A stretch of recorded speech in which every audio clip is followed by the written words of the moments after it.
I love the coffee, I love the community, I love the connections, and I just miss the place. I've actually been stuck in my tent for the past several months. Coming here was a challenge because I could not leave my stuff. There was a risk of either being stolen, cut, set on fire. I've been basically homeless for the past couple of months, unable to connect with anybody.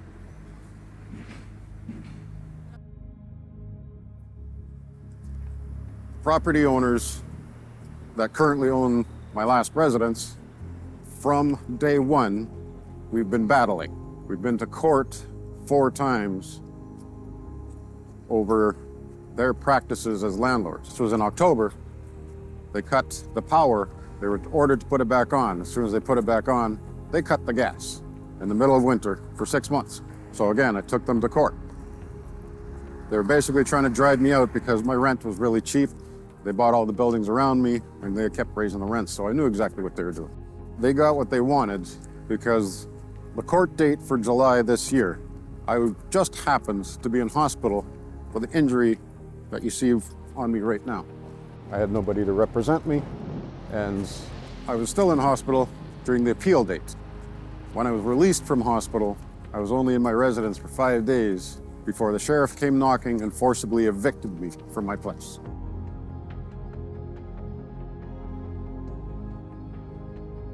I had 5 minutes to get whatever I could before they would forcibly take me out of the house. So one of my first negative experiences out here was when my neighbors moved in. So I woke up to noise in my camp, and as soon as I pulled the zipper down, there's a dog barking at me. I shouted down the neighbors, "Come get your dog." They didn't respond, and as soon as I came out of my tent, the dogs really started coming at my feet. They kept getting more and more aggressive. And at that point, I had a social worker just standing right there on the hill, screaming because she saw me under attack. So she called the cops. Social worker came down to my tent and the dogs came running back like they're gonna attack her. She was screaming at me not to get involved because if I did something to that animal, I'd get retaliated by the owners of that dog. And that created tension between me and my neighbors. So I was definitely feeling very vulnerable being out here. And being alone, that made it a bit more insecure for me because I had to sleep with the axe and the knife and everything else just in case I got attacked. Attacks do happen, especially if they mistake you for somebody. And I knew because it was the end of summer and that it was hard to find housing, that I'd be spending the winter out here. I was actually fearing for my life at that point. Because the longer you're part of this community, the more likely you are to stay in this community. Because the longer you're homeless, the more homeless you become. The more it becomes a party. We might like to believe that Chris's story is a unique and isolated incident, but the truth is that he's not alone in his experience. We sat down with a few organizations that are attempting to help in our current housing crisis, to understand what is being done and what needs to be done in order for more people who are experiencing hardship to be able to step into flourishing.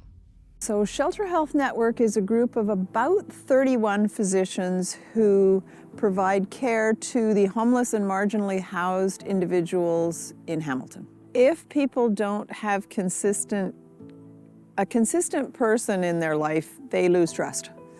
It is important that they've made a connection with one of the docs there. If they've found somebody that they've made a good connection with, like the nurse practitioner Hallie is a good shepherd, they can go back and see her and consistently know that she is going to be there.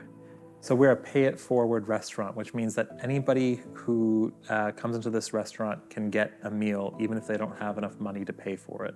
And there's something really beautiful that happens, and messy, that happens when we actually sit together with people that are different from us, or maybe we wouldn't normally interact with.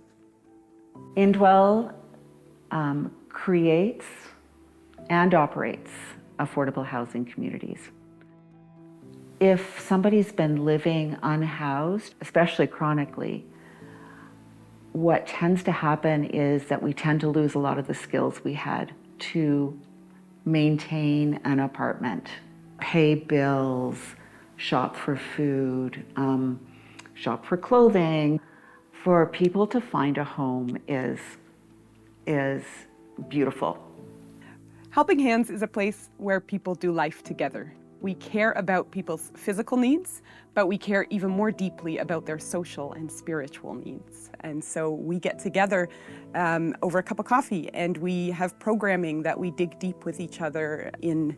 We have Bible studies that we enjoy together so that we can really care for each other holistically and not just physically. There's about 15 people that worked quite hard and quite often to get me housed. And no matter how many applications we made, no matter how many viewings we went to, each one was rejected primarily because I was homeless. They did not want to take a risk on a homeless person because of the stigma that they're destructive, that they're addicts, that they're no goods, that they're just too high risk. So Halba was the most frequent visitor, but then I had my friend Mike, the current case manager at the bridge, and then my friend Shawn, who was a friend of Helping Hands. He would come out. I would have Alice, the executive director from Helping Hands, come out. My neighbor from across the street where I used to live, he would come out. So every so often I'd have a visitor, and we'd just talk. They'd see how I was doing, seeing if I needed anything. Every Tuesday and Friday, I would have a street outreach worker come out here and tend to my wound. And we do healthcare right here on the hill. And that was the lifesaver that's kept me from losing my foot. Because although she was professional in doing her job, she also understood that out here, conversation is a big thing. Because when you're by yourself, any kind of contact, any kind of communication,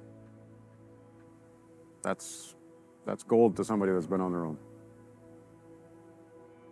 It's really important that there's places people are known by their name, where people are welcomed as they are.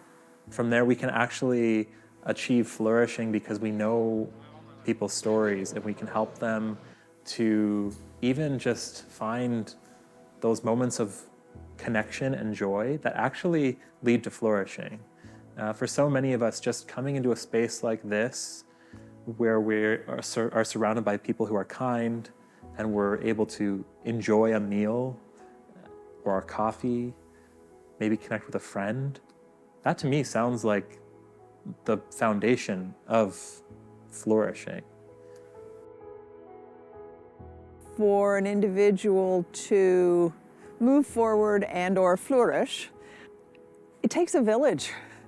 It takes so many different services, so many different people, each of which needs to do their part to carry that person forward. Getting Chris finally into a place to live, that was a whole lot of people. And when I think of how difficult it was for a fellow who is as well supported as he is, I mean, we jumped through hoops dealing with the bank, dealing with landlords, potential landlords. I don't know how somebody who doesn't have the supports that Chris has could ever possibly accomplish it. A big part of poverty is a lack of networks and a lack of support. A big difference between me when I go through a hard time in my life and a lot of the friends at Helping Hands going through hard things is the fact that I have a family that's there behind me. I have a church that I can lean on, and a lot of the friends that come here to Helping Hands don't have that. That's what we try to emulate here at Helping Hands. We call each other family, we call each other friends, and we care deeply and walk alongside folks that don't have those kind of natural supports that others might have. In order to get to belonging, you have to start with hospitality and community. Belonging doesn't just happen. Belonging takes place over time as people feel like a place like this is their own, is the place that they can call home, that they can call family. We build community. We connect with each other and we get to know each other's names. By knowing each other's names, we We might be able to help someone to feel like they belong here. And through belonging, we can bring justice and hope into the world by advocating for our neighbors who might need access to supports, who might need housing or treatment programs or places to just rest. Tom lived with Indwell for about 12 years. Previously, he was homeless. He had been living in, previous to that, a really disreputable building. He came to us, lived in a few different Indwell buildings actually over his time. So kind of graduated from a bit more support to less support. But that stability that he had in his life allowed him to address his diabetes, to a degree, some addictions, and helped him and his daughter reunite. One thing that Tom loved to do was fundraise. It's part of my job. And he was always having ideas about how he could raise funds for new doors in a new building. So opening doors for more people to have housing.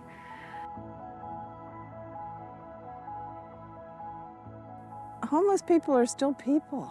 They're just people like the rest of us, and social communities are huge for supporting people.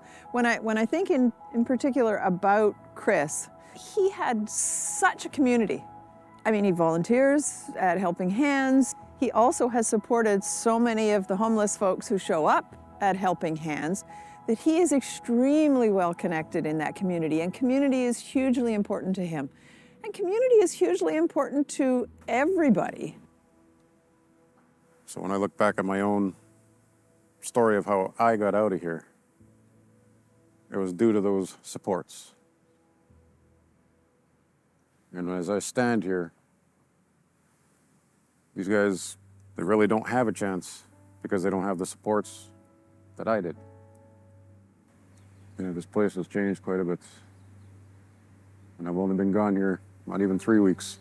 So the human effort that we put in trying to get me housed, the human effort kept failing, kept getting rejected. It just wasn't working. And the doctor took me to this one place where she had so much belief that I would get it, that she put all her cards in. I didn't feel the energy when I looked at the place, but we did all the paperwork. We put in the deposit. We did everything that they required. It was on the checklist. Within 24 hours, I was rejected. We didn't give up. We kept applying. We kept going. And then when she got in touch with Bashir, the worker from Housing Up, I felt something inside me telling me to pursue this. Try one more time. So on Monday when we went to go meet him, walked into that apartment and I immediately knew this wasn't the place. So they showed us the apartment across the hall. And the moment that I crossed the threshold and saw this place, it was almost like day and night. When I was in the old apartment, the other apartment, it was dark. Went into this apartment that I'm in now. And it was almost as if there was light all over the place. And when I walked in, I was looking around and I said, this is the place. This is where I want to be. I want to make an application right now for this place. And that was the thing that was calling inside me. It was saying, accept this place, apply for it, it's yours. And I told the doctor before that I believed in God and that all those other places, they weren't meant for me. I'm supposed to be here. He told me to apply here. This is the only place that I actually wanted. And the first place that I wanted was the first place I got. She looks back at everything that I've went through and sees that God seems to be working in my life. How I felt volunteering at Helping Hands at first was I felt out of place. It was the first time I've ever done a service basically a selfless service for somebody else. And when I was serving my first coffee, I swore I'd never work food service. I'd never do something like that. But when I handed out my first coffee and I got the first thank you, I saw why people do it. And the more people started thanking, it was more like, I'm not looking for a thank you, I'm looking to give to you.